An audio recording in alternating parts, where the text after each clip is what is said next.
Social warrior करके एक हमारा संस्था है सर, जो बेसिकली हम लोग स्लम एरिया में रहने वाले बच्चे हैं, उनका शिक्षा, चिकित्सा और उनका कपड़ा जो बेसिक नीड है,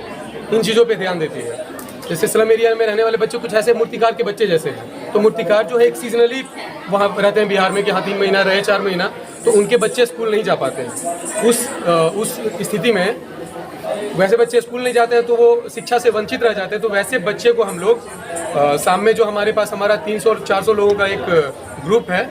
तो हमारे पास जो लीजर टाइम होता है उस टाइम पे उन बच्चों को बुला करके उन बच्चों को पढ़ाना लिखाना, जो बच्चे जिनको आदत नहीं है स्कूल आने की या जिनको स्कूल जाने की आदत नहीं है, जिनको पढ़ने की आदत नहीं है, उनको हैबिचुएट करने के लिए थोड़ा सा उसको कभी चॉकलेट दे दिया, कभी कुछ प्राइज़ के तौर पे कपड़ा गिफ्ट कर दिया, कुछ कर दिया, तो उनको आदत हो जाती है पढ़ने की। उसके बाद कंटिन्यू वो पढ़ना स्टार्ट कर देते हैं, शिक्षा को लेकर के वो इंटरेस्टेड हो जाते हैं। एक तो हमारा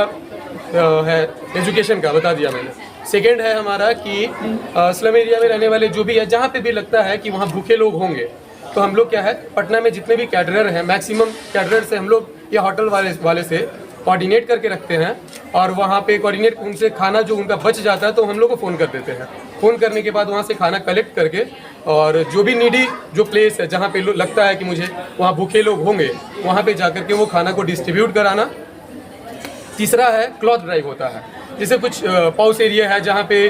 कपड़ा किसी का छोटा हो गया तो कपड़ा वेस्ट हो जाता है उनके लिए, तो वहाँ से कपड़ा कलेक्ट करके इकट्ठा करके वैसे जगह पे जहाँ पे लगता है कि उनको कपड़ा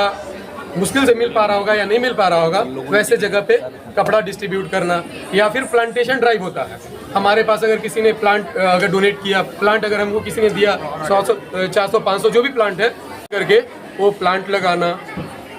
एक और क्या होता है कि नीड इन डीड, मतलब अर्जेंट बेसिस पे अगर किसी को ब्लड की ज़रूरत है, तो हमारा 500 लोग अगर हमारे टीम में हैं तो कोशिश करते हैं कि किसी की अर्जेंसी हमारे टीम से पूरी हो जाए, ब्लड की अर्जेंसी पूरी हो जाए। बस बेसिकली सर हमारा ये काम है, और हम लोग हमारा ये तीसरा साल है ये। विगत 3 वर्ष से आप यह इनिशिएट कर रहे हैं प्रोग्राम को, तो अब तक कितने लोग लाभान्वित हुए हैं, कितने परिवार खुश हो चुका है? काफ़ी लोग, परिवार की मैं श्योरिटी नहीं दे सकता हूँ सर, ठीक है, लेकिन काफ़ी बच्चे जो हैं, जिन बच्चों को शायद हमको लगता है इंग्लिश में नाम नहीं लिखना आता है, वो नहीं लिखना आता था, वो बच्चे आज इंग्लिश में ऐसे लिखते हैं। तो हमको लगता है ये हमारा उपलब्धि है। जी नमस्कार। ये सोशल वॉरियर्स का ये जो संस्था है, NGO, ये उन बच्चों को जो बहुत सारे चीज़ों तक नहीं पहुंच पाते हैं, जो स्लम में रहते हैं, कंपैरेटिवली गरीब हैं, जिनको स्कूल, अच्छा कपड़े, अच्छे खाना नहीं मिलता है, ये समाज में उन जगह से लेकर के उन बच्चों को मुहैया करा रहे हैं। और एम्स के तरफ से हमने इनसे वायदा किया है कि इनके स्वास्थ्य के बेहतरी के लिए जो भी संभव होगा वो हम करेंगे। इसके अलावा जो हमारे बहुत बड़ा फैकल्टीज़ का टीम है, हमारे बच्चों के कपड़े और हमारे मेस का खाना भी हम आगे हो सकेगा, इनके माध्यम से उन बच्चों तक पहुंचाने का कोशिश करेंगे। देखिए, ठंड में सबसे ज़्यादा ज़रूरी होता है अच्छे कपड़ों का ज़रूरत है, क्योंकि गर्मी तो गरीब लोगों के लिए उतना मुश्किल नहीं करता, वो छत पे भी छो लेंगे, खुले में भी रह लेंगे, लेकिन ठंड एक ऐसा चीज़ होता है, जब तक हम उचित कपड़े नहीं इस्तेमाल करें उसमें स्वास्थ्य खराब होने का डर रहता है और मृत्यु होने का भी डर रहता है। तो ये संस्था उन बच्चों तक एक उचित कपड़े पहुंचाने का जो काम कर रही है, वो ठंड से भी बचाव का काम करती है और उनको एक उस तरह का मोरल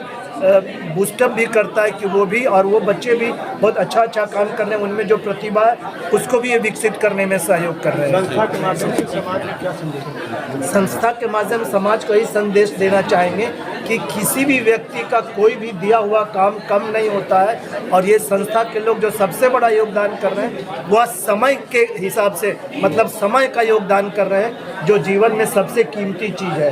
जो ये ऑर्गेनाइजेशन है ये अपने आप में बहुत अच्छा काम कर रहा है। इसका एक मोटो है होप, हील एंड हेल्प।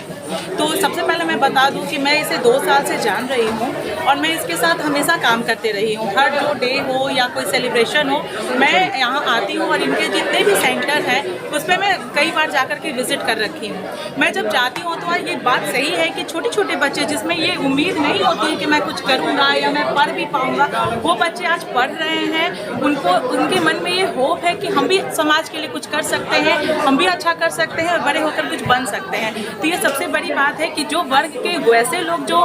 वंचित हो चुके हैं, जो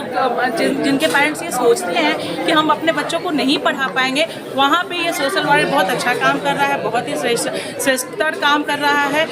उन बच्चों के भविष्य के लिए, उसके स्किल के लिए मैंने एक चीज़ और देखा है सोशल वर्कर के टीम में कि जो बच्चे जिस स्किल में अच्छे होते हैं उनको भी ये लोग प्लेटफॉर्म देते हैं। फॉर एग्जांपल आप अभी देखेंगे कि कुछ बच्चे हमारे अभी यहाँ परफॉर्मेंस भी देंगे, तो ये भी जो है ये कोई बाहर से कोई नहीं सिखाता है, ये इन्हीं के जो यहाँ जो हमारे मेंबर्स हैं, जो सोशल वर्कर की टीम है, उन्हीं में से जो बच्चे आगे आते हैं वो उनको स्किल सिखलाते हैं और वो बच्चे फिर आकर के इस तरीके से अपना काम करते हैं। तो ये अपने आप में बहुत बड़ी बात है कि ये सोशल वर्कर का जो मोटो है, होप, हील एंड हेल्प, ये तीनों काम कर रहा है। Jewellery, diamond jewellery, platinum jewellery, silver और स्टोन्स की एक संपूर्ण रेंज। जगमोहन लाल शिवरतन लाल ज्वेलर्स, पटना सिटी चौक, पटना।